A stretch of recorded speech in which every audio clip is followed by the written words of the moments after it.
आप अक्सर सोचते होंगे कि हम बच्चों को पढ़ाएंगे तो मेरा बेटा ऑफिसर नहीं बनेगा, ये नेता रोक देगा, ये फलाना नेता रोक देगा। मैं कहूंगा नहीं, गलत कॉन्सेप्ट, गलत बात, गलत बात। आप कायदे से पढ़ाइए, आपके बच्चों की तरक्की रोकने वाला दुनिया में कोई माइकल आल पैदा नहीं हुआ है।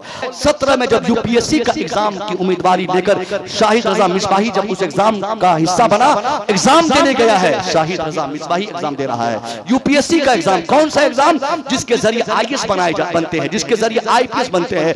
ऐसे ऑफिसर्स आते हैं जिसके कांधे पर पूरे भारत की बागडोर है, जिसको जो हिंदुस्तान चलाता है, जो पूरी डीलिंग करता है, जो सबसे बड़ी कुव्वत अपने मुल्क में है, वो आईएएस ऑफिसर्स की है। वही एग्जाम यूपीएससी का एग्जाम, उसी के जरिए ये ऑफिसर्स आते हैं। उस एग्जाम में जब ये शाहिद रजा मिसबाही बैठा है, 18 में जब रिजल्ट आया है, उस रिजल्ट की जब फेहरिस्त बनाई गई, जब तरतीब फेहरिस्त दी गई, तो उस तरतीब में जहां मोहन का नाम, जहां सोहन का नाम, जहां गणेश का नाम, जहां सीता का नाम, जहां गीता का नाम शामिल था, अल्लाह की कसम उसी फेहरिस्त में नुमाया तौर पर 5 वक्त नमाज पढ़ने वाला, एक मुश्तदारी रखने वाला, बरकत की टोपी लगाने वाला आलिम रब्बानी शाहिद रजा मिसबाही का भी नाम शामिल था। ये इस बात की अस्सलामु अलैकुम व रहमतुल्लाहि व बरकातहू। अल्हम्दुलिल्लाह अल्हम्दुलिल्लाहिल्लज़ी अंज़लल क़ुरआन व नज़्ज़लल फ़ुरक़ान व अनअमा अलैना बिल ईमानी व तम्मना बिल इहसान वस्सलातु वस्सलामु अला मन काना नबिय्युन व आदमु बैनल माइ व तीन व अला आलिहि व अस्हाबिहि अजमईन अम्मा बअद फ़अऊज़ु बिल्लाहि मिनश शैतानिर रजीम बिस्मिल्लाहिर रहमानिर रहीम सुम्मा लतुसअलुन्ना यौमइज़िन अनिन नईम सदक़ल्लाहुल अज़ीम। दुरूद शरीफ पढ़ें। अल्लाहुम्मा सल्लि अला सय्यिदना शफ़ीना नबीना मौलाना मुहम्मद बारिक वसल्लम सल्लल्लाहु अलैहि वसल्लम अलैका या रसूलल्लाह सल्लल्लाहु अलैहि वसल्लम।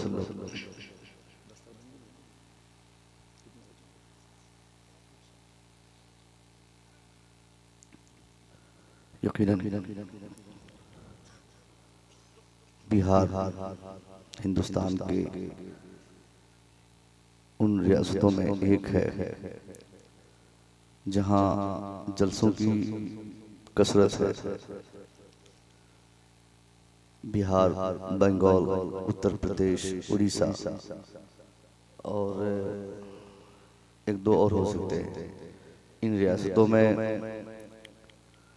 कसरत से जलसे होते हैं और यकीनन जलसा हमारे लिए एक बड़ा प्लेटफॉर्म है जहाँ से हमारे उलमा हम तक खिताब के जरिए दीनी बातें पहुँचाते हैं। उम्मत की इस्लाह के लिए जलसा निहायत ज़रूरी भी है। हमारे बुजुर्गों ने इसी जलसे को जरिया बनाकर अवामुन नास तक मुस्तफ़ा करीम के पैगामात को पहुँचाया करते थे। वही जलसा आज मॉडर्न शक्ल लेते हुए माइक, लाइटिंग और शामियाने का हिस्सा बन चुका है। यकीनन जलसे से फायदा तो होता है, इसके फायदे से कोई इनकार नहीं कर सकता, मगर जलसा जिन रियासतों में सबसे ज़्यादा हम देखते हैं, उन्हीं रियासतों में दीनी पसमानदगी सबसे ज्यादा है। हमारे बच्चों में, हमारे नौजवानों में जलसों का 25-30 साल के रिकॉर्ड के बाद हम जब मुताला करते हैं तो जलसों का बहुत ज्यादा फायदा हमारे माशरे में नजर नहीं आता। एक समझने वाली बात है कि हमारे जलसों में डॉक्टर्स, एडवोकेट्स, टीचर्स, प्रोफेसर्स, असरी तालीम याफ्ता अफराद क्यों नहीं आते हैं? इसके दो वजूहात हो सकते हैं। या तो ये कि वो लोग दीनी महफिलों में आना नहीं चाहते। दूसरी बड़ी वजह ये कि या तो हमने उनके लायक अपनी महफिल में कुछ छोड़ा नहीं है। हमने अपनी रिवायत बदली है बोलने की, सुनाने की, कहने की, या तो वो लोग अपनी दुनिया में मस्त रहते हैं। जो लोग पहले से ही दीनदार हैं वही लोग जलसे में हैं। बाकी हमारे वकील साहब क्यों नहीं है, डॉक्टर साहब को उलमा की नशिस्त का एहतराम और ख्याल क्यों नहीं रहता, प्रोफेसर अपनी मुलाजमत से छुट्टी लेकर उलमा की नशिस्त को सलाम क्यों नहीं करते। आज अगर हम बहुत हक बोलने की कोशिश करें तो इसकी बुनियादी वजह हम खुद है कि हमने अपने जलसे को इस तरीके से मॉडर्न कर दिया कि उन पढ़े लिखों को ये बात समझ में आने लगी कि अब ये जलसे बैठने लायक नहीं रहे। पढ़े लिखे लोग हमारे जलसों से उठ रहे हैं, लेकिन आज हमें खुशी मिली, हमारे शायर मोहतरम, हम तो नकीब नहीं कहते इनको, आपके बगल के हैं, गर्चे निकाबत के जरिए ये हिंदुस्तान भर में घूमते हैं, मगर इनकी तहरीर और इनके अशार और इनकी खिदमात अगर आप पढ़ेंगे तो आपको मालूम होगा कि निकाबत तो इनके लिए एक बहुत छोटी सी चीज है। ये बहुत बड़े शायर हैं। महबूब गौहर इस्लामपुरी एक ब्रांड का नाम है। सीतामढ़ी, मुजफ्फरपुर, यूं कहिए कि बिहार, या यूं कहें कि पूरी जमात के लिए, हमारी पूरी कम्युनिटी के लिए एक ब्रांड है, स्पेशलिस्ट हैं। मुताद्दिद जहतों से अल्लाह ने इनको ऐसी कुव्वतें दी हैं जो नौजवान उलमा में ये मुनफरिद हैं, मुमताज हैं। कई जहतों से इनके नाम इनके ज़बाने में भी जलसों में लिए जाते हैं। बड़े बड़े शायरों को मैंने देखा इनका कलाम पढ़ते हुए। बहरहाल आपने सुना, देखा और जाना होगा कि अभी हालिया इनकी एक बड़ी खिदमत सरकार आला हजरत के ताल्लुक से हजरत ने बताया, मिसबाह साहब ने, वो सारी बातें दोहराने की जरूरत नहीं है। मैं कहना चाहूंगा कि आज हमारे जलसों की रिवायत जो हमने बिगाड़ी है, ये एक सबसे बड़ी हमारी कमजोरी है कि हमारे जलसों में लोगों की आमद नहीं हो रही है, आम लोगों की। जैसे हमारे 4-5-10 लोगों के अस्मा हजरत ने लिए, मैं अपनी आरामगाह से सुन रहा था कि इस जलसे में पढ़े लिखे लोग आए हुए हैं, बड़ी खुशी हुई मुझे। वरना पागल टाइप के, दीवाना टाइप के, बगैर टोपी, बगैर किसी नीयत के, बगैर इरादे के जलसे में चाय पीने आया, नात खानी किसी की हो रही थी, आके 10 मिनट बैठा, जब तक मर्जी हुई बैठा, अच्छा लगा, उसके बाद जब भी चाहा वो जलसे से चले गए। ऐसे जलसे रोजाना हमारे गांव से गुजरते रहते हैं, मगर जब इरादतन कोई जलसे में बैठे इस वजह से कि हमें उलमा को समाअत करना है, अपने उलमा को सुनकर अपनी जिंदगी की तारीकियों को हम दूर करेंगे, अपनी आखिरत को बनाने की हम जलसों से कोशिश करेंगे, तो ऐसे जलसे 50,000 जलसों पर भारी रहते हैं। जिस जलसे में लोग खुद से आते हैं, जहां लोगों को नहीं बुलाए जाते, बल्कि लोग इसलिए आते हैं कि हम अपनी दुनिया बनाना चाहते हैं, हम अपनी आखिरत बनाना चाहते हैं। आज हमारी हालत देखने के बाद, मुस्लिम कौम को देखने के बाद दुनिया आज तरस खा रही है। अभी 4 दिन पहले मैंने फेसबुक पर एक हमारे क्या कहते हैं कि पंजाबी भाई के मैंने एक इंटरव्यू देखा, उसमें उसने वो कह रहे थे, वो नेता लीडर है, वो कह रहे थे कि मुसलमानों की जो पस्ती है, जो मुसलमानों की कमजोरी है, मुसलमानों की कमजोरी की सबसे बड़ी वजह यह है कि मुसलमान आज चाहे कितनों उनकी तादाद हो, मगर मुसलमान कहीं भी मुत्तहिद नहीं है। हम मुसलमानों ने आज तक इस जमाने में हमने अपने इस्लाम को समझने की कोशिश ही नहीं की, इस्लाम की उसत को हमने नहीं समझा, इस्लाम को हमने जानने की कोशिश नहीं की। हमने शख्सियतों के नाम पर अपने इस्लाम को इस जमाने में बांट दिया। हमने खानकाहों के नाम पे आज इस जमाने में जो इस्लाम को डिवाइड किया है, यही ना इत्तेफाकी, यही इख्तिलाफ, यही झगड़ा, यही झंझट, जिसकी बुनियाद पर 150 करोड़ की तादाद में पूरी दुनिया में मुसलमान होने के बावजूद आज एक पालिश्ड जमीन पूरी दुनिया में मुसलमानों की खालिस अपनी जमीन नहीं है। जिस अरब पे हमें नाज है साहब, वो अरब भी आज गैरों के तसल्लुत में है। जिस इराक, ईरान, अफगानिस्तान की हम बातें किया करते हैं, कोई एक जगह बताए कि जो जगह खालिस हमारी अपनी जगह हो, वहां भी आज गैरों की हुकूमत है, वो भी जगह अमेरिका के नर्गे में है। तो 160 करोड़ की तादाद में रहने के बावजूद हमारी ये पसमानदगी, हमारी ये तबाही, हमारी ये बर्बादी, इसकी वजह कि आज गिनती के तो 160 करोड़ है, मगर कोई इलाका हमारा ऐसा नहीं बचा जिस इलाके में हमने अपने इस्लाम को अजनबी नहीं पाया। अगर इस्लाम हमारा बिहार में है सुथरा, तो सेम वही इस्लाम आप उड़ीसा चले जाइए, आपको दूसरा नजर आएगा। उड़ीसा के मुसलमानों का इस्लाम देखने के बाद गुजराती मुसलमानों में इस्लाम तलाशिए तो आपको वहां अलग इस्लाम नजर आएगा, क्योंकि हमने इस जमाने में अपने इस्लाम को जो डिवाइड कर दिया, शख्सियतों के नाम पर अपने इस्लाम को हमने पीछे करके अपनी शख्सियतों को हमने आगे रखा, जिसके नतीजे में दुश्मनों को ये बात पता चल गई कि मुसलमान को बर्बाद करने के लिए बहुत ज्यादा ताकत की जरूरत नहीं है। मुसलमान खुद आपस में डिवाइडेड है, मुसलमान खुद आपस में बटे हैं। मुसलमानों ने अपनी शनाख्त बदली, मुसलमानों ने पहचान बदला, मुसलमानों ने अपनी जिंदगी जीने के तौर तरीके बदले, मुसलमानों की जिंदगी के अहवाल लिखते हुए आज दुनिया का हर पढ़ा लिखा यही कहता है कि मुस्लिम कौम दुनिया में सबसे पहले जिस कौम ने यूनिटी का मतलब दुनिया के सामने स्थापित किया, वो मुसलमान जिसने इत्तेहाद का मफहूम दुनिया के सामने पेश किया, वो मुसलमान जिसने इत्तेहाद में ताकत है कह के दुनिया को बताया, वो इस्लाम मजहब जो जिस इस्लाम में सबसे ज्यादा इत्तेहाद की बातें की गई, उसी इस्लाम का दामन पकड़ने वाले मुसलमान आज पूरी दुनिया में अलग अलग हिस्सों में नजर आते हैं। हमें रोना आता है उस बात पर कि हमारा ये भारत क्यों दूसरों के कब्जे में चला गया।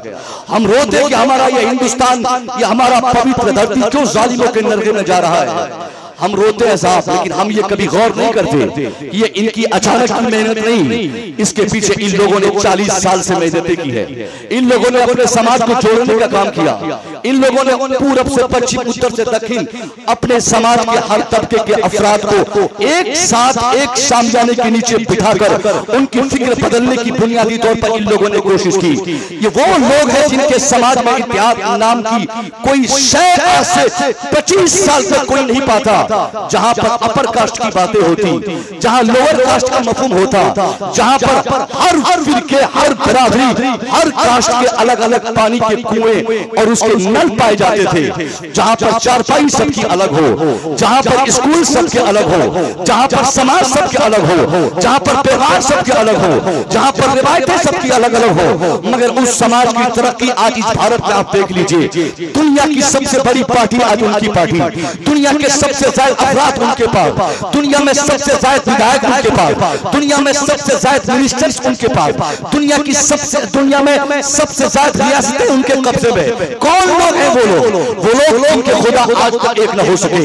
बंगाल से भोपाल चले जाएंगे, कश्मीर से कन्याकुमारी तक आप खुद अपने ही मुल्क में तलाश कीजिए, मुल्क में ही आप खोज लीजिए। जबान बदलने के बाद जिन लोगों ने खुदा बदला, रियासतें बदलने के बाद जिन लोगों ने अपने गॉड्स बदले, जिन लोगों ने टाइम बदलने के बाद अपने अपने मामूद को बदला, कहीं कहीं पत्थर की इबादत, कहीं लोहे को खुदा कहा जाना, कहीं पानी को अल्लाह मानना, कहीं साफ मिट्टी को खुदा मानना। बंगाल में पूछे बंगाली से, who is your creator, who is your protector, who is your god. Bangali जिस शख्सियत का नाम लेगा, मुझे यकीन है साहब गुजराती से पूछेंगे, गुजराती किसी और शख्सियत का नाम आपको सामने ला के बताएगा कि ये मेरा खुदा है, वो मेरा खुदा नहीं, वो मेरा खुदा है, ये मेरा खुदा नहीं। यानी आज तक जिनके समाज के पुजारियों ने जिनको डिटरमाइन करके ये नहीं साबित कर सका कि कितने माबूद हमारे समाज में है। कोई कहता है 1 करोड़, कोई कहता है 2 करोड़, यहाँ तक के 350 करोड़ से ज्यादा जिन लोगों ने अशिया और अफराद को अपना अपना माबूद, अपना अपना गॉड तस्लीम किया हो, उस समाज की तरक्की साहब पूरब से पश्चिम, उत्तर से दक्षिण आज इस तरह हो गई कि आज वो सबसे बड़ी ताकत का मालिक है, सबसे बड़ी हुकूमत की कुर्सी उनके पास है, सबसे ज्यादा मिनिस्टर्स उनके पास है, सबसे ज्यादा ऑफिसर्स उनके पास है, सबसे ज्यादा विधायक उनके पास है, सबसे ज्यादा डॉक्टर्स उनके समाज में, सबसे ज्यादा आईएएस उनके समाज में, सबसे ज्यादा आईपीएस उनके समाज में। ये तरक्की आखिर उनकी हुई हो, उनमें बच्चा हो, बूढ़ा हो, मर्द हो, जवान हो, कोई हो, उनसे आप पूछिए कि उनकी जिंदगी का नस्बुल आइन क्या है, उनके जीने का मकसद क्या है, वो क्यों जीना चाहता है, उनका इरादा क्या है, उनका मुस्तकबिल क्या है। हर जानिब एक ही जवाब मिलेगा कि मेरी जिंदगी का मकसद है फलाने को तबाह करना, मेरी जिंदगी का मकसद है सामने वाले को बर्बाद करना, मेरी जिंदगी का मकसद है फलानी कौम को बर्बाद करना। यानी जिस कौम ने आज पूरी दुनिया में 90% जिस कौम के अफराद ने अपने जीने का मकसद को डिटरमाइन किया हो, उसे फिक्स करके दुनिया के सामने बताया हो कि हम जिएंगे इस हिसाब से जिएंगे, हम जिएंगे दूसरे को जीने नहीं देंगे। मगर मैं पूछना चाहता हूँ, ये उस कौम की किस्मत है जहाँ दलितों की बातें होती, जहाँ अपर की बातें होती थी, जहाँ पे छोटों की बातें होती थी। आज वो मुत्तहिद है, इसलिए वो ताकतवर है, इसलिए वो कुव्वत वाले हैं, इसलिए वो हुकूमत वाले हैं। मगर मैं पूछना चाहता हूँ, 350 अफराद को खुदा मानने वाले आज एक प्लेटफॉर्म पे है, उनके जीने का मकसद एक है, उनका इरादा एक है, उनका इंटेंशन एक है। मगर हम मुसलमानों को क्या करना है? मुसलमान क्या कोई कम है साहब? मुसलमान होना चाहिए। अगर वो बंगाली रहे तो क्या हुआ, बिहारी हो तो क्या हुआ, उत्तर प्रदेश में रहता हो तो क्या हुआ, गुजरात से बिलोंग करता हो तो क्या हुआ, हिंदुस्तानी हो तो क्या हुआ, अफ्रीका के जंगल में रहता हो तो क्या हुआ, अमेरिका के व्हाइट हाउस में लेटता हो तो क्या हुआ। दुनिया के किसी समाज, किसी सोसाइटी, किसी आबादी से उसका ताल्लुक हो, मैं मानता हूँ उनकी जबान अलग होगी, उनकी रियासत अलग होगी, उनका मुल्क अलग होगा, उनकी जिनसियत अलग होगी, उनका रंग अलग होगा, उनकी हाइट अलग होगी। मगर मुसलमान होने की हैसियत से अगर आप बंगाली से पूछे who is your creator, who is your protector, who is your Allah, जवाब साहब अगर बंगाली देने के लिए आएगा, बिहारी भी सामने आएगा, उत्तर प्रदेशी भी आएगा, पूरी दुनिया के मुसलमान पूरब से पश्चिम एक ही जवाब देता हुआ नजर आएगा, रब्बी अल्लाह, मेरा रब अल्लाह है, दूसरा कोई नहीं, मेरा रब अल्लाह है, तीसरा कोई नहीं। मैं कहना चाहता हूँ, जब मुसलमानों का खुदा भारत में वही खुदा, हिंदुस्तान के किसी कोने में तलाश किया वही खुदा, दुनिया के हर एंगल से अब दुनिया को उलट उलट कर देखिए, मुसलमानों का जवाब सिर्फ एक खुदा का, मुसलमानों का इशारा सिर्फ एक खुदा की तरफ। तो एक खुदा के मानने वाले ये क्यों आपस में 5000 हिस्सों में डिवाइड हो गए हैं? हमने अपने इस्लाम को जो बांटा है, ये हमारी तबाही की सबसे बड़ी वजह यह है कि हमने दुनिया को ये समझा दिया है सीतामढ़ी का मुसलमान मुजफ्फरपुर के मुसलमान से बहुत डिफरेंट है साहब, बिहार के मुसलमान से उत्तर प्रदेश के मुसलमानों के दरमियान में बहुत ज्यादा फर्क है, हिंदुस्तान के मुसलमानों में अमेरिका के मुसलमानों में बहुत ज्यादा डिफर है। इस डिफरेंसेस और इस तफरीक की बुनियाद पर दुश्मन जाग उठे हैं, वो हमारी कुव्वतों को महसूस कर रहे हैं। अगर इस जमाने में मैं आपसे इस अजीमुशान कॉन्फ्रेंस से, इस्लाह मुआशरा कॉन्फ्रेंस से, इस्लाहुल मुस्लिमीन कॉन्फ्रेंस से अगर मैं आपकी इस्लाह करने की कोशिश करूं, मैं आपसे ये नहीं कहूंगा साहब आप सबके नमाज जनाजा में चले जाइए, मैं नहीं कहूंगा कि आप बगैर मसलक जांचे, बगैर अकीदे की इन्वेस्टिगेशन के आप जहां जाए अपनी बिटिया की शादी करा दे। नहीं, जो कानून है हमारा वो कानून रहेगा, जो ज़ाब्ता है हमारा वो ज़ाब्ता रहेगा, जो हमने ज़ाब्ता बनाया है, जो हमारे उलमा हमें समझा गए, जो हमारे उलमा ने बताया है, मसलकी लिहाज से अकीदे की जो पुख्तगी हमारे ज़हन और दिमाग में होनी चाहिए, उसे बरकरार रखते हुए हालात का तकाजा यह है कि पूरी दुनिया में आलिमी एतबार से, सियासी एतबार से हम मुसलमानों में इस कदर इत्तेफाक हो कि दुनिया महसूस करे कि मुसलमान चाहे बच्चे की शक्ल में हो या बूढ़े की शक्ल में, चाहे भारत में रहता हो या अफ्रीका के जंगल में, मुसलमान अगर कहीं बसता हो उसकी उंगली में कहीं थोड़ी सी तकलीफ दे दो, अगर वो अफ्रीका में भी रहेगा तो भारत का मुसलमान उसकी तकलीफ महसूस करेगा। फिक्र हम देने की कोशिश करें। रिसालत मसलके आला हजरत इस्लाहुल मुस्लिमीन कॉन्फ्रेंस सरजमीने कोकिलवारा, माशाअल्लाह बहुत उम्दा। मगर हमने कभी ये नहीं सोचा कि जरूरत इस बात की नहीं कि साहब हम अपनी लड़ाई, शख्सियतों की लड़ाई हम अपने समाज में लाकर अपने समाज को डिवाइड कर दें। हम मुसलमान बने आलिमी एतबार से, ये हमारी कमजोरी है, हमारी तबाही का जिम्मेदार कोई दूसरा नहीं। शाकिर साहब अपनी अशार पढ़ते हुए कह रहे थे ना कि हमारी बर्बादी का जामिन कोई नहीं।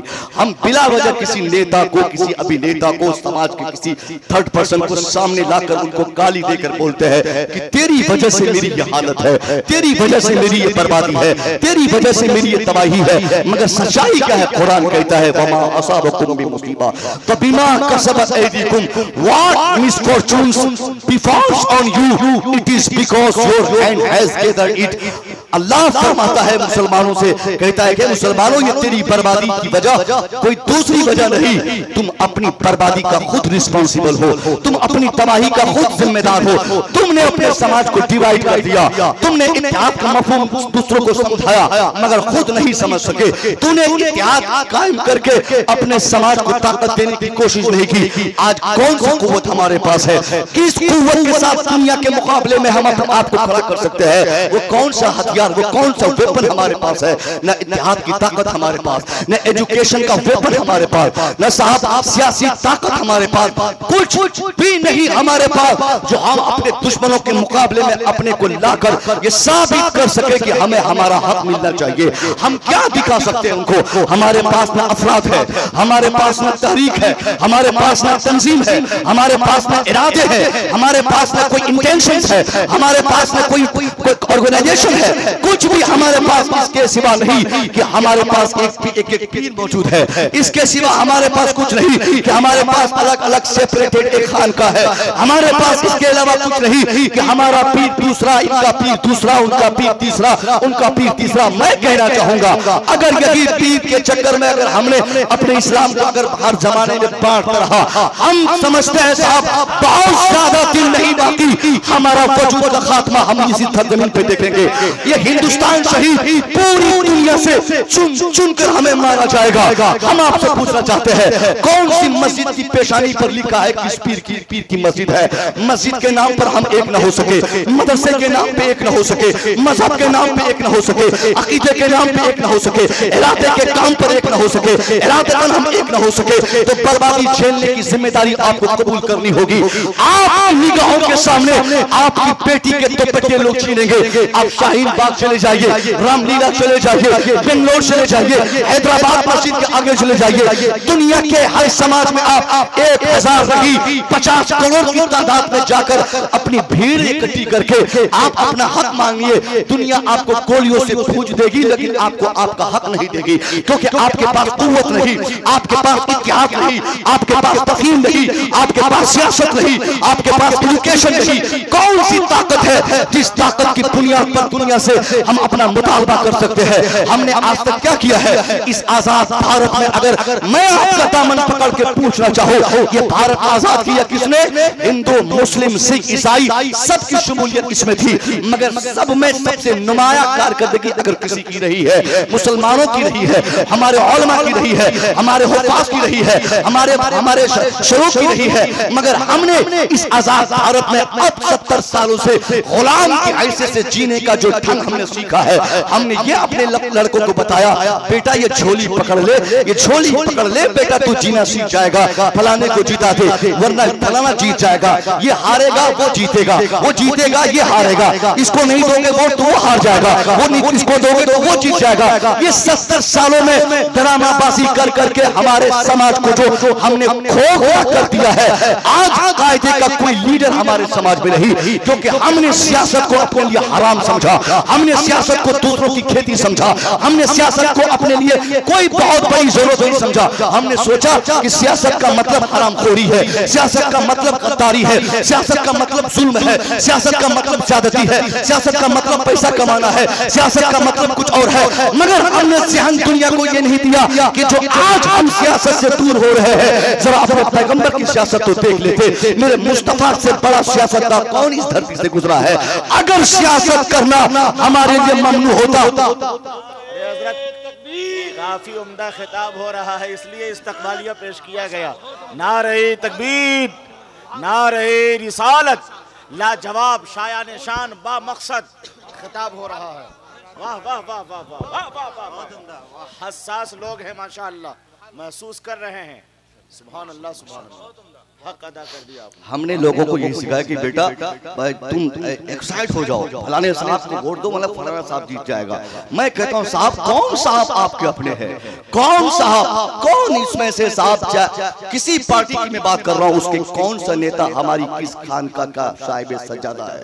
उनमें से किसकी माँ साहब, कौन सी माँ, किसकी माँ पीर हमारी पीरानी अम्मा है तो वो जीत जाएगी? सब तो साहब वही जमात के हैं, सब तो वही लोग हैं। हमने अपना कितना नुकसान पहुंचाया, हमने कभी गौर नहीं किया। हमने सियासत को अपने लिए हराम समझा। अगर हमारे उलमा सियासत के लिए आ जाए सामने तो आप में से 50 लोग गालियां देंगे। देख मौलवी को पैसा कमाने की ललच आ गई, ये मौलवी अब कमाना चाहता है, ये मौलवी अब सियासत करना चाहता है। हराओ इस मौलवी को, बाइकाट करो इस मौलवी को, मस्जिद के मेंबर पे चढ़ने न दिया जाए, इसको अजान देने का हक इससे छीन लिया जाए, इमामत के इमामत हुकूक इनसे ले लिए जाए, क्योंकि अब ये मुखिया बनना चाहता है, अब ये सरपंच बनना चाहता है, अब इनको विधायक बनने की ख्वाहिश हो गई, अब ये भी नेतागिरी पे उतर गया है, इसलिए इमामत नहीं कर सकता, ये अजान नहीं दे सकता, खानका में नहीं रह सकता, बच्चों की तालीम नहीं दे सकता। हमने जो गलत मफहूम बैठा दिया, अब ये हमारे उलमा डर से समझ गए कि साहब अगर हम सियासत के मैदान में आएंगे तो मस्जिदें छीन ली जाएंगी, अजान का हक छीन लिया जाएगा, मदरसे में पढ़ाने का हक हमसे वापस ले लिया जाएगा, तदरीसी कार्रवाई हमसे छीन ली जाएगी, तदरीसी हुकूक हमसे ले लिए जाएंगे, टीचिंग हुकूक हमसे ले लिए जाएंगे। इसलिए हमारे उलमा ने भी सियासत को सजरे ममनुआ समझकर बाहर से अलग होकर वही अल्लाहु अकबर फजर में, वही ज़ुहर में, वही असर में, वही मगरिब में, वही इशा में अजान देना, नमाज पढ़ाना, सुबह से शाम तक बच्चों को पढ़ाना, हाफिज बनाना, आलिम बनाना। और हमारी कौम जहां थी वही है। हमने कभी दुनिया को ये एहसास नहीं दिलाया कि सियासत गंदी चीज नहीं, सियासत एक पाकीज़ा तसव्वुर का नाम है, सियासत एक ऐसा जरिया है जिसके ताल्लुक से इस्लाम के पैगंबर की जिंदगी पढ़ने के बाद हमें ये इल्म होता है कि हमें भी सियासत का हक है, हमें भी सियासत करके दुनिया को सियासत का बेहतरीन सबक पढ़ाना चाहिए। मेरे मुस्तफा करीम की जिंदगी में आपने मुताला की, सिर्फ 23 साल आपने सियासत का इस्तेमाल किया, सिर्फ 23 साल, 63 साल उम्र शरीफ आपकी थी, 40 साल तो आप बिल्कुल आम इंसान की तरह बगैर किसी इंफॉर्मेशन के, बगैर किसी इत्तला के, बगैर किसी को इत्तला दिए आप जिस समाज में रहे, आपने अपनी अहलिया तक को नहीं बताया कि मैं क्यों आया हूँ, मेरी आमद का मकसद क्या है, अल्लाह ने मुझे क्यों भेजा है। अपनी बीवी को भी आपने नहीं खबर दी कि मेरी आमद, मेरी पैदाइश, मेरी बेसत का इंटेंशन, इरादा अल्लाह का क्या है। 40 साल के बाद जब मुस्तफा ने सियासत का मैदान फतह करना आपने चाहा, सियासी एतबार से ईमान को समाज की जरूरत जब आपने बनाना चाहिए तो दुनिया की तारीख बताती है सिर्फ 23 साल में इस्लाम के पैगंबर ने उदू इला रब्बिका बिल हिकमा वल मौइज़तिल हसना का जो ऐसा पाठ दुनिया के सामने स्थापित फरमाया था, दुनिया गवाह है। 23 साल में लोगों ने, किसी ने आपके दंदाने मुबारक को शहीद किया, किसी ने आप पर पत्थरों की बारिश की, किसी ने आपको गालियां दी, किसी ने आपकी गर्दनें काटने के लिए तरीके चलाई, किसी ने नमाज रोका, किसी ने मस्जिद रोकने की कोशिश की, किसी ने आपके इरादे को, आपके मकसद को, आपकी तहरीक को रोकने के लिए अपने समाज में 50-50 तरीके बनाई। मुस्तफा ने सब्र किया, मुस्तफा ने इस्लामिक सियासत का तसव्वुर पेश किया, सब्र और तहम्मुल का ऐसा अनमोल खजाना आपने अपनी जिंदगी में अपने किरदार से दुनिया के सामने पेश किया कि आप पर पत्थरों की बारिश होती रही, समझाने वाले आपके पास आते रहे, बताने वाले आते रहे कि हुजूर आपको बाअख्तियार है, अल्लाह ने आपको बाअख्तियार बनाया है, आप चाहे तो उतबा का कलेजा बाहर आ जाए, आप इरादा कर ले शैबा का सीना चाक हो जाए, आपकी उंगली के एक इशारे से जब चांद वापस हो, चांद का टुकड़ा हो सकता है, सूरज वापस हो सकता है, पेड़ पौधे आपके पास आ सकते हैं, कंकरियां कलमा पढ़ने पर मजबूर हो सकते हैं। तो सरकार आप क्यों नहीं चाहते कि दुश्मन का खात्मा हो जाए? आप क्यों नहीं चाहते ये आपके दुश्मन जो आपकी दुश्मनी के लिए तहरीकें चला रहे हैं इसका वजूद जल्दी से मिट जाए। मुस्तफा हर एंगल से, हर प्रेशर पर आप मुस्कुराते रहे, आप मुस्कुराते रहे। आखिर में आपने जवाबन कहा, हाँ दुनिया वालों तुमने मुतालबा कर रहे हो कि मैं इनके लिए तबाही चाहूं, मैं इनकी बर्बादी के लिए अल्लाह से मुतालबा करूं, मगर मेरी निगाहें देख रही है, मैं इन्हें मुलाहाजा कर रहा हूं, मैं इन्हें मुताला कर रहा हूं, इनमें तब्दीली आएगी, इनमें बदलाव आएगा, इनमें चेंजिंग आएगी, तुम लोग देखना ये लोग बदलेंगे, इनमें बदलाव आएगा। मुस्तफा करीम अपना काम करते रहे, अपना काम करते रहे, सब्र का मुजाहरा आपने फरमाया, इस्लामिक सियासत का तस्वुर आप अपनी जिंदगी में पेश करते रहे। दुनिया ने क्या देखा, मुस्तफा जाने रहमत की पेशन गोई का वो शानदार असर दुनिया में देखने को मिला कि 23 साल की जिंदगी में मुस्तफा करीम पर जिन लोगों ने पत्थरों की बारिश की, मुस्तफा की सियासत को उन लोगों ने ऐसा एक्सेप्ट किया, इस कदर मुस्तफा जाने रहमत से मुतासिर हुए कि मुस्तफा जाने रहमत पर पत्थरों की बारिश करने वाले उसी नबी की जिंदगी पाक में पत्थरों की जगह पर दुरूदों की बारिशें करते हुए नजर आने लगे। मुस्तफा जाने रहमत ने ऐसी तब्दीली फरमाई कि जिन लोगों ने नमाज रोकने की तहरीकें चलाई थी, उनमें नमाज पढ़ने की ऐसी लत लग गई कि कुरान उनकी नमाज की शहादत देते हुए कहता है कि तुम उसको हमेशा देखोगे नमाज पढ़ते हुए। जिन लोगों ने नबी की गर्दनें काटने की तहरीकें चलाई थी, वही लोग उसी मुस्तफा की जिंदगी पाक में उसी नबी के नाम पर अपनी अपनी गर्दनें कटाने को तैयार हो गए। बहुत अच्छे हजरत, बहुत अच्छे, वाह वाह वाह, तब्दीली थी, वाह वाह वाह, ये तब्दीली थी, ये बदलाव था। नारे तकबीर, नारे रिसालत, मसलके आला हजरत दारुल उलूम मुहम्मदिया इस्लाहुल मुस्लिमीन सरजमीने कोकिलवारा हजरत डॉक्टर मुसव्विर रजा मिसबाही। बहुत उम्दा भाई। मुस्तफा रहमत ने सब्र का मुजाहरा फरमाया, आप अपना काम करते रहे, तब्दीली आ गई। इसलिए मुस्तफा की सुन्नत समझकर हमको भी ऐसा ही करना है। अगर मजालिम आज हमारे ऊपर हो रहे हैं तो ये कोई नई बात नहीं है, ये जब से इस्लाम का आगाज हुआ है तब से मुसलमानों पर मजालिम हो रहे हैं। जब से इस्लाम शुरू हुआ है, इस्लाम ने दुनिया के सामने अपना चेहरा दिखाया, तब से दुनिया ने इस्लाम के चेहरे को देखकर इस्लाम को गालियां देना चाहा। तब हमेशा से इस्लाम को दुनिया ने बदनाम किया। मगर अगर इनकी बदनामी और इनके टेंशन में आकर हम अपना काम करना छोड़ देंगे तो आपसे मैं कहता हूं कि हमारा कदम कभी आगे नहीं बढ़ पाएगा। हमें सब्र करना चाहिए, हमें वक्त पर रिजल्ट छोड़ देना चाहिए कि वक्त आएगा, तब्दीली आएगी, बदलाव हम बदलेंगे, इंशाल्लाह जमाना बदलेगा। हम तब्दीली लाएंगे, दुनिया को हम बदल के रख देंगे। आज अगर दुनिया हमसे खफा है, हम चेंजिंग लाए, हम बदलाव लाए, हम अपने आपस में हम बदल के दुनिया के सामने पूरी दुनिया को बदलने की हम कुव्वत रखते हैं। हम मुस्तफा की सुन्नत समझकर हम दुनिया में सफर करें। ये आज हमारे मदारिस बनते हैं, हमारे यहाँ जलसे होते हैं, जलसों में अक्सर देखा जाता है सेक्रेटरी साहब को, सदर साहब की बुलाई हमारे बैठे हैं। मैं आपसे कहूंगा, ये तो चूंकि खुद पढ़े लिखे हैं, मैं क्या इनसे पैगाम दूं, मगर ज़हन देना चाहता हूं, अगर आप मदरसे का सदर हैं, ये सदरुल मुदर्रिसीन है, ये असातिज़ा के सदर हैं और बाकी कमेटी के भी लोग होंगे।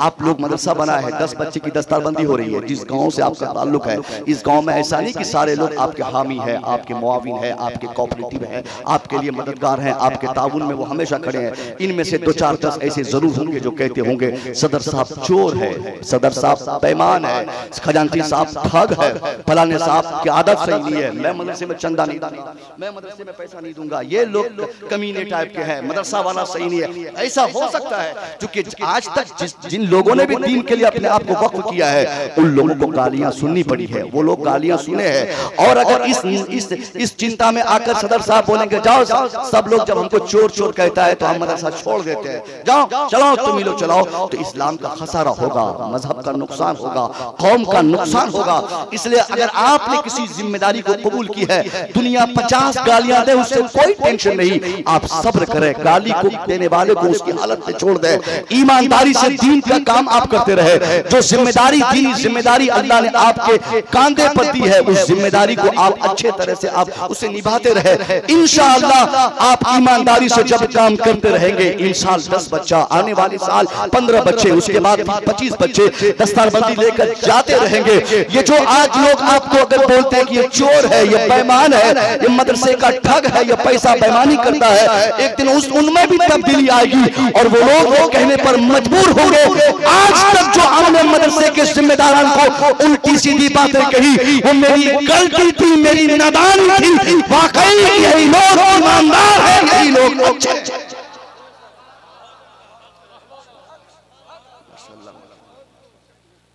इसलिए अक्सर देखा जाता है मस्जिदों में सदर साहब लोग भड़क जाते हैं, कभी साहब लोग गुस्से में आ जाते हैं। जुमा में हम लोग मुताला करते हैं साहब, कभी कभी जुमा पढ़ाने में आधा घंटा लेट होता है सीधा सदर साहब की लड़ाई की वजह से, सेक्रेटरी साहब के झंझट की वजह से, इधर रजिस्टर फेंकना उधर रजिस्टर फेंकना। कोई बोलता है तेरे बाप की मस्जिद है, कोई कहता है कि हर हमने करेंगे ये काम, तो कोई तनख्वाह देता है मुझे। अरे साहब ये कैसा मूड आप पेश करते हैं? ये जिम्मेदारी है। अल्लाह ने सबको सदर क्यों नहीं बनाया, सबको खजांची क्यों नहीं बनाया, सब लोग क्यों नहीं सेक्रेटरी बन गए, सब लोग मदरसे के मोहतमिन क्यों नहीं बन गए, सब लोग ये मेंबर क्यों नहीं बन गए? जिससे अल्लाह अपने दीन का काम लेना चाहता है उसी को अपने काम के लिए अल्लाह मुंतखब फरमाता है, उन्हीं को ये जिम्मेदारी देता है। इसलिए सब्र करें, गाली देने वालों को गाली देने दें, मुस्तफा की सुन्नत समझकर इसे सहले, इंशाअल्लाह इस सहने का ऐसा बेस्ट बेनिफिट आपको देखने को मिलेगा।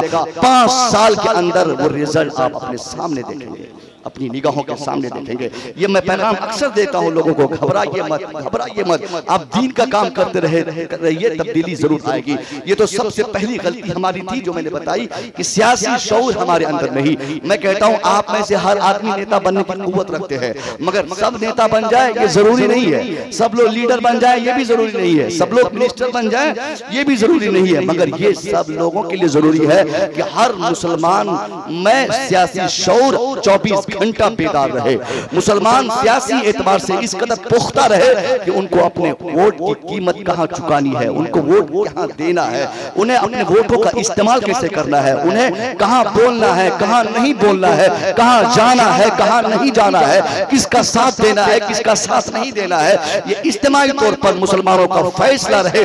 दुनिया भर के मुसलमान जब इस फिक्र को दुनिया के सामने पेश करेंगे तो ये हालात जो आज हमारे सामने बद से बदतर हो गए हैं, यकीनन इस हालात को भी हम बदल देंगे। हम पहले तब्दीली लाएंगे तब हम दुनिया को बदलेंगे। कुरान ने क्या कहा? अल्लाह ने उस कौम की हालत नहीं बदली जो कौम खुद को बदलने को अपने आप को तैयार नहीं करती है, पहले हमें। खतीबुल हिंद शेर रज़वियत खलीफा शेर बिहार हज़रत अल्लामा मौलाना अलहाज अजहरुल कादरी साहब क़िबला की आमद मिंबर शरीफ पर हुई है। इस्तकबाल कर लें नारे तकबीर, नारे रिसालत, मसलके आला हज़रत हज़रत अल्लामा अजहरुल कादरी साहब क़िबला। देखिए हमारी जमात के मुमताज़ खतीब, मैं अक्सर अपने बुजुर्गों के सामने जब बोलता हूँ तो बड़ा अच्छा लगता है कि कुछ तो सबक मिलेगा मुझे बुजुर्गों से सीखने का। जो ये चांस हमको मिला है इसे मैं भरपूर इस्तेमाल करता हूँ और सही इस्तेमाल करता हूँ। हज़रत की बड़ी दुआएं मुझे मिलती है। यकीनन आज भी हिंदुस्तान के 10-15 अगर खतीबों की फहरिस्त बनाई जाए जिनका तसल्लुक तकरीबन 30 सालों से स्टेज पर रहा है तो उनमें से एक नाम अल्लामा अज़हरुल कादरी साहब का ज़रूर शामिल होगा। एक अलग अलग हैसियत रखते हैं हज़रत, आज भी इनका मकाम वही है जो आज से 10-15 साल पहले बिहार, बंगाल, उत्तर प्रदेश के जलसों में हम देखा करते थे। यकीनन साहब इनकी तकरीर आप समाप्त करेंगे, मगर मैं जो ज़हन देने की कोशिश कर रहा हूँ उसकी तरफ आप आए और आप समझने की कोशिश करें कि हमारी कितनी कमजोरियां हैं। हमने अपनी कमजोरी पर कभी नजर नहीं दौड़ाया, हमने अपना दामन कभी झांक के नहीं देखा कि हमारे दामन में कितने दाग पड़े हैं और हम गाली देने चले फलाने को, हम बुरा कहने चले फलाने को। मैंने आज तक किसी नेता को बुरा नहीं कहा। नेता लोगों के पास इतना टाइम रहता है साहब कि आपकी तबाही चाहे, उनको तो पार्टी बदलने के लिए दिमाग लगाना पड़ता है, उनको विधायक खरीदने के लिए 24 घंटे ये क्या दिमाग लगाने पड़ते हैं। उनको तो बहुत सारा काम है, साल भर में 2-3 पार्टियां बदलनी है, इसको खरीदना है, उसको बेचना है, ये सब में उनके टाइम वेस्ट होते हैं। वो क्यों आपकी तबाही चाहेंगे, वो क्यों आपकी बर्बादी चाहेंगे, वो आपके चक्कर में क्यों पड़े रहेंगे? आपकी हालत जो खराब है ये आपकी वजह से खराब है। ये सबसे बड़ी कमजोरी कि हम न सियासी एतबार से दुनिया के सामने मजबूत है, न हम दुनिया के सामने अपने को मुत्तहिद करके अपनी ताकत का कभी हमने दुनिया को एहसास दिलाया है। आज कितने ऐसे हमारे अफराद जेलों की सलाखों में बंद है जिनको छुड़ाने की तहरीक भी हमारे पास नहीं, जिनको छुड़ाने के लिए हमारे पास एक वकील तक हमने हायर नहीं किया, जिनको छुड़ाने के लिए उनके हक में वकालत के लिए हमारे पास कोई फर्द तक तैयार नहीं हुआ। हमारी कोई जमात ऐसी नहीं है, हमारे पास तंजीमें है बनी हुई मगर गरीब नवाज के नाम पे बनी है। और मकसद क्या है कि हम गरीब नवाज के नाम पर 25 डेग चढ़ाएंगे। हमने सरकार आला हजरत के नाम पे तहरीक चलाई है मगर हमारी तहरीक का मकसद क्या है कि आला हज़रत के उर्स के मौके से मुसव्वी रजा को तकरीर के लिए हम बुलाएंगे, शहनवाज हसन को नात खानी के लिए बुलाएंगे, शाकिर नूरी साहब को हम नात खानी के लिए बुलाएंगे और साहब एहसान शाकिर को बुलाकर नात खानी उनसे सुनेंगे। ये सारी तहरीकें हमारी जमात में, मगर एक भी तहरीक ये नहीं कि हमारी जमात में जो कमजोरियां हैं उस कमजोरी को दूर करने के लिए हम इज्तिमाई तौर मुश्तरका तौर पर मेहनत करेंगे। हम सपोर्ट करके अपनी जमात के लोग जो जेलों में बंद है, जो मजलूम है, जिनकी कोई गलती नहीं, जिनका कोई कसूर तक नहीं, आज 10-10 साल से हमारे उलमा को बंद कर रखा गया है। हमारे पास ताकत नहीं, हमारी जबान में कुव्वत नहीं, हमारे पास अफराद नहीं, हमारे पास पैसे नहीं, सियासी शौर हमारे ऐसे नहीं जो हम अपने अफराद को छुड़ा सके। कौन गुनाह, किनके सर पे ये गुनाह जाएंगे? ये सब मुसलमानों के सर पे। तो आज हम मस्त हैं बिरयानी के चक्कर में, हम अपने समाज को बनाने के चक्कर में, अपना घर बनाने के चक्कर में। मैं कहना चाहूंगा इसके लिए हमें बुनियादी तौर पे काम करना होगा। हमें अपने बच्चों को सबसे पहले पढ़ाना होगा। अब तक जितनी तकरीरें मैंने अपनी आरामगाह से सुनी, जहाँ अल्लामा कमरुज़्ज़मान साहब की तकरीर हो, उनसे पहले वाले खतीब की तकरीर हो, उनमें से सभी लोगों ने ये इशारतन यही एजुकेशन पे बात की। मैं कहना चाहूंगा एजुकेशन के डेवलप में भी आज हमें काम करना है। हमने जो दुनिया को आज से 500 साल पहले सिखाया था और आज हम खुद जाहिल बन के दुनिया के सामने अपनी पेशानी रगड़ रगड़ के उनसे अपना हक मांगते हैं। हमारे आलिम बता के दुनिया को थक गए कि इस कुरान में साइंस है। अभी हजरत ने बताया कि कुरान में फिजिक्स है, कुरान में बायोलॉजी है, कुरान में जोलॉजी है, कुरान में इतिहास है, कुरान में सियासत है, कुरान में हिस्ट्री है, कुरान में तमाम उलूम शामिल है। मगर मैं पूछता हूँ क्या आज हमारा कोई एक बेटा हाफिज कुरान, वो कुरान पढ़कर क्या कुरान की किसी आयत से वो साइंस साबित कर सकता है? नहीं कर सकता है। हमारी जमात का कोई मौलवी, चाहे मुसव्वी रजा हो या दूसरे हो, हम उस तरीके से काम नहीं कर पाएंगे जो कुरान हमसे मुतालबा कर रहा है। हमने कुरान की आयतों को तो याद किया, कुरान की आयतों पे न तो हमारा अमल हो सका, न तो कुरान की आयतों के हकायक को हम दुनिया के सामने ला सके। ये जो 10-15 बच्चों की दस्तारबंदी है और इन 10 बच्चों के कोई यहाँ वालिद साहब होंगे, कोई दादा होंगे, कोई भाई साहब होंगे, कोई चाचा होंगे, रिश्तेदार होंगे, उन सबको मैं कहना चाहूंगा आपके 10 बच्चे इस मदरसे से पढ़ के हाफिज कुरान बन गए। इसका मतलब ये नहीं कि आपका बेटा फुल फ्लेजर कामयाब हो गया, आपका बेटा 100% कामयाब हो गया। नहीं, किसी की उम्र 15 साल, किसी की 17 साल, किसी की 20 साल है, अभी ये कामयाब नहीं हुआ है, बल्कि कामयाब होने की कोशिश में ये लगे हुए हैं, कामयाब होने ये जा रहे हैं, ये कामयाब होने का इरादा ये कर रहे हैं। अब आपको करना क्या है? अगर आप चाहते हैं कि वाकई आपके जरिए इस्लाम का कुछ काम हो जाए, कुछ बेहतर हो जाए, तो इसके लिए जो बच्चा आपका आज हाफिज कुरान बना है, जिन बच्चों के सर पे आज दस्तारबंदी के कपड़े बनते आप देखेंगे, जिनको सनद दी जाएगी, दस्तारबंदी के बाद जिनको सनद से नवाजा जाएगा, इन बच्चों से आप ये तवक्को मत कीजिएगा कि तरावीह पढ़ाकर 25,000 बेटे से कमा लूंगा, कहीं जाकर 15,000 में इमामत करेगा, उसके बाद बेटे तनख्वाह देंगे, मुझे मेरा घर चलेगा। साहब, इमामत करना, नमाज पढ़ाना, तरावीह पढ़ाना, ये हमारा साइड काम है, ये तो हमारा मजहबी फरीजा है। इसको अपना हम पेशा नहीं समझते हैं, इसको हम अपना काम नहीं समझते हैं। हमारा मेन काम ये है कि जो बच्चे हमारे हाफिज कुरान आज बने हैं, उन्हीं बच्चों से हम ये तवक्को करें कि कुरान की जिन आयतों को उन लोगों ने अपने सीनों में महफूज किया है, जिन आयतों को उन लोगों ने याद की है, उन बच्चों के जरिए हम ये कोशिश करें कि उन आयतों को सामने लाए, उनके हकायक को हाईलाइट करें, दुनिया के सामने कुरान उलूम दुनिया के सामने हाईलाइट करें, कुरान से दुनिया को साइंस बताए, कुरान से दुनिया को फिजिक्स बताए, कुरान की आयतों से दुनिया को एस्ट्रोनॉमी का नॉलेज दे, कुरान की आयतों से दुनिया को साइंसी पाठ पढ़ाए। ये हमारी कोशिश होनी चाहिए। क्यों? साइंस पढ़ना भी हमारा काम है, फिजिक्स पढ़ना भी हमारा काम है, जोलॉजी पढ़ना भी हमारा काम है। जब कुरान में तमाम उलूम है, वला वक़्त वला याबिस इल्ला फी किताबिन मुबीन, कुरान पाक में कोई ये खुशखबर ऐसी जगह नहीं जो कुरान पाक में जिनका जिक्र नहीं किया गया हो। मगर हमने क्या समझा कि बेटे को हाफिज बना दिया, कहीं का इमाम बन जाए, तरावीह पढ़ाए, और दूसरा काम नहीं है। इन 10 बच्चों के गार्जियन से मैं गुजारिश करूंगा, आप अपने बच्चों को खूब पढ़ाए, खूब पढ़ाए। अभी तो ये हाफिज बने हैं, इतना पढ़ाए कि आने वाले 10 साल के बाद जिन बच्चों के हाथ में आज हाफिज कुरान बनने के बाद इनको इसमें असनाद दी जा रही है, इसमें कुरान की सनद दी जा रही है, 10 साल के बाद इन्हीं हाथों में साइंस की सनद दी जाए, इन्हीं हाथों में फिजिक्स की सनद दी जाए, इन्हीं हाथों में साइंटिस्ट बनने की सनद दी जाए, इन्हीं हाथों में सियासत में माहिर होने की सनद दी जाए, मगर हम नहीं कर सकते। हमने क्या सोचा साहब, हम ये आज समाज में हम डिवाइड कर लिए कि ये मदरसे की तालीम, ये दुनिया की तालीम, ये दीनी तालीम, पता नहीं किसने ये सहन दिया है। मैंने तो कभी नहीं कहा, न कभी मैंने ऐसा पढ़ा और न कभी ये सोचकर हमने किसी किताब का मुताला किया कि ये असरी तालीम, ये दीनी तालीम, ये दुनियावी तालीम, ये मजहबी तालीम, ये सियासी तालीम, कुछ नहीं। तालीम तालीम है। नबी ने फरमाया कि अल्लाह मैं ऐसे इल्म से पढ़ना चाहता हूँ जो बेनिफिशियल हो।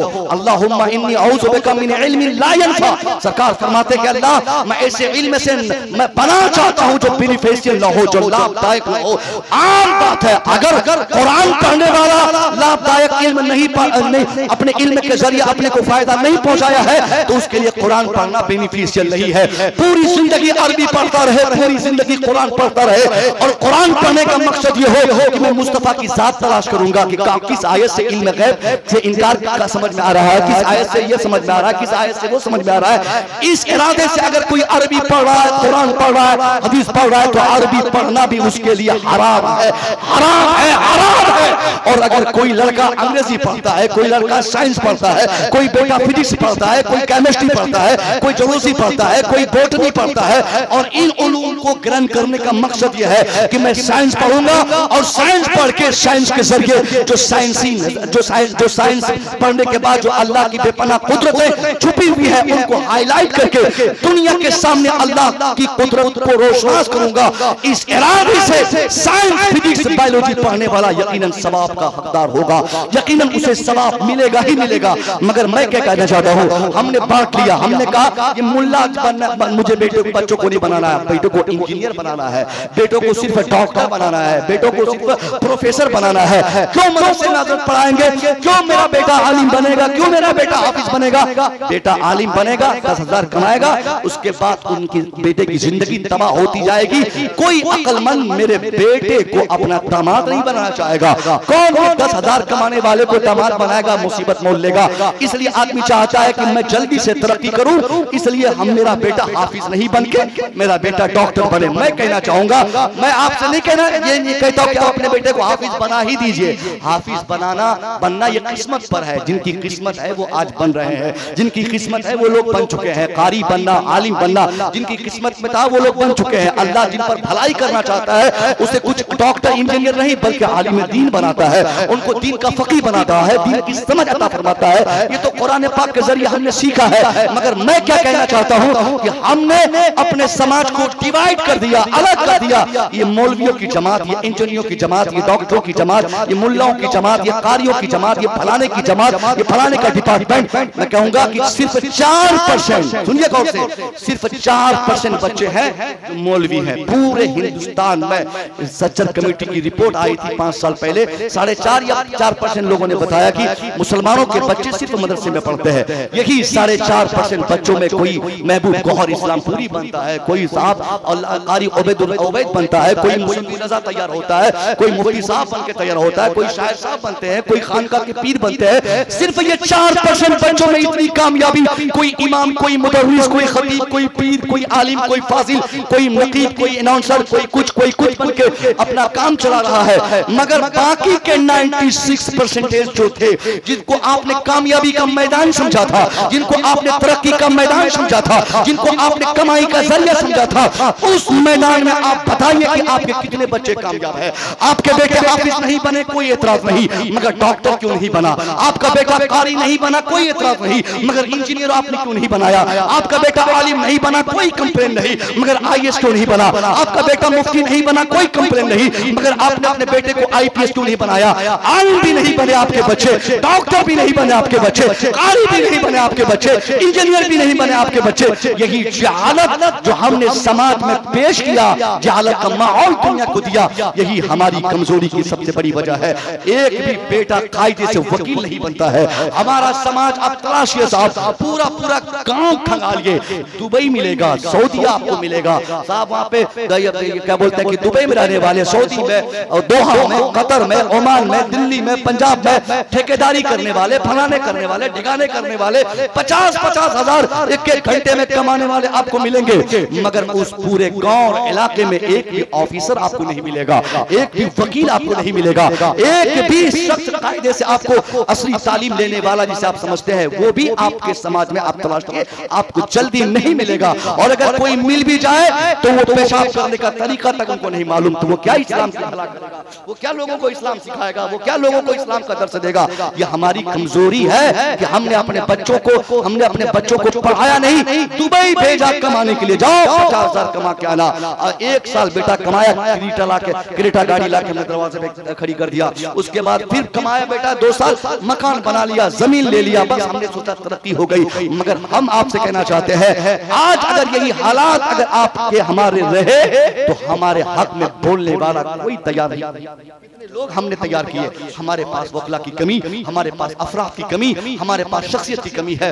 आप अपने बेटों को हाफिज आलिम की तरफ वकील भी बनाइए, ताकि आपके हक की आवाज बुलंद करने की कुव्वतों का एहसास वो दुनिया को दिखा सके, दुनिया को ये साबित कर सके कि हम भी पढ़े लिखे हैं। और जब आपका बेटा पढ़ेगा तो उसकी कुव्वत कोई घटा नहीं सकता है, कोई नहीं घटाएगा। ये बगल में समस्तीपुर जिला, आखिरी बात, समस्तीपुर जिला में एक ओहदे पर हमारी जमात के मुमताज आलिम मौलाना शाहिद रजा मिसबाही हमारे दोस्तों में से है, वो फाइज हैं। आप अक्सर सोचते होंगे कि हम बच्चों को पढ़ाएंगे तो मेरा बेटा ऑफिसर नहीं बनेगा, ये नेता रोक देगा, ये फलाना नेता रोक देगा। मैं कहूंगा नहीं, गलत कॉन्सेप्ट, गलत बात। आप कायदे से पढ़ाइए, आपके बच्चों की तरक्की रोकने वाला दुनिया में कोई माइकल आल पैदा नहीं हुआ है। आप ईमानदारी से पढ़ाइए तो सही। 2017 की बात बता रहा हूँ, हिंदुस्तान आजाद हुआ 2014 में। 14 की आजादी के ठीक 3 साल के बाद 15, 16, 17 में खाली आजाद की बात कर रहा हूँ। 14 की आजादी के बाद 17 में तो उत्तर प्रदेश भी आजाद हो गया था, हर जगह आजादी आ गई थी। ये हर जगह आजादी जब आई, उस आजादाना माहौल में 17 में जब यूपीएससी का एग्जाम की उम्मीदवारी लेकर शाहिद रजा मिसबाही जब उस एग्जाम का हिस्सा बना, एग्जाम देने गया है, शाहिद रजा मिसबाही एग्जाम दे रहा है, यूपीएससी का एग्जाम। कौन सा एग्जाम? जिसके जरिए आईएएस बनते हैं, जिसके जरिए आईपीएस बनते हैं। ऐसे ऑफिसर्स आते हैं जिसके कांधे पर पूरे भारत की बागडोर है, जिसका जो हिंदुस्तान चलाता है, जो पूरी डीलिंग करता है, जो सबसे बड़ी कुव्वत अपने मुल्क में है, वो आईएएस ऑफिसर्स की है। वही एग्जाम, यूपीएससी का एग्जाम, उसी के जरिए ये ऑफिसर्स आते हैं। उस एग्जाम में जब ये शाहिद रजा मिसबाही बैठा है, 18 में जब रिजल्ट आया है, उस रिजल्ट की जब फेहरिस्त बनाई गई, जब तरतीब फेहरिस्त दी गई, तो उस तरतीब में जहां मोहन का नाम, जहां सोहन का नाम, जहां गणेश का नाम, जहां सीता का नाम, जहां गीता का नाम शामिल था। अल्लाह की कसम, उसी फेहरिस्त में नुमाया तौर पर 5 वक्त नमाज पढ़ने वाला, एक मुश्तदारी रखने वाला, बरकत की टोपी लगाने वाला आलिम रब्बानी शाहिद रजा मिसबाही का भी नाम शामिल था। ये इस बात की दलील है, जो पढ़ेगा वो आगे बढ़ेगा, जो पढ़ेगा वो काबिल बनेगा, जो पढ़ेगा वो ताकतवर बनेगा। आप भी पढ़ाएं, ईमानदारी से पढ़ाएं, इंशाअल्लाह तब्दीली आएगी, हालात बेहतर होंगे, हमारी और आपकी हुकूमत होगी। अस्सलाम वालेकुम।